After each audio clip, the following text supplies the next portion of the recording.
Customs ने निजी company के खिलाफ ड्यूटी और टैक्सेस की मद में 70 करोड़ रुपए से ज्यादा की चोरी का केस पकड़ लिया है।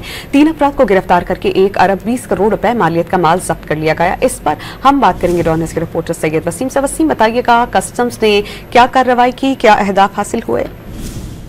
जी बिल्कुल, देखें ये कस्टम की एक बड़ी कार्रवाई जो है वो समझी जा रही है। 70 करोड़ रुपए से ज्यादा की चोरी का केस पकड़ा गया है, जिसमें कस्टम अप्रेजमेंट ने ईस्ट कलेक्टर ने जो है वो एक ट्राई स्टार पैकेजेस के खिलाफ ड्यूटी और टैक्सेस की मद में 70 करोड़ रुपए की चोरी का केस पकड़ा है। कार्रवाई के दौरान 3 अफराद को गिरफ्तार भी किया गया है। चीफ कलेक्टर कस्टम अप्रेजमेंट जो है वो उन्होंने इस कार्रवाई को ये कहा है कि ये एक बड़ी कार्रवाई है, जिसमें दरामद कुनिंदा ने इलेक्ट्रोलाइट टिन प्लेट को शीट्स के पर्दे में छुपाया था, जो बज़ाहिर नजर नहीं आती हैं, जिसको पकड़ा गया है। गुज़िश्ता 6 माह के दौरान जनूबी रीजन ने फ्रॉड और मिस डिक्लेरेशन की मद में 7 अरब से ज्यादा ड्यूटी एंड टैक्स की चोरी के केसेस पकड़े हैं। जी बहुत शुक्रिया वसीम, आपने अपडेट किया।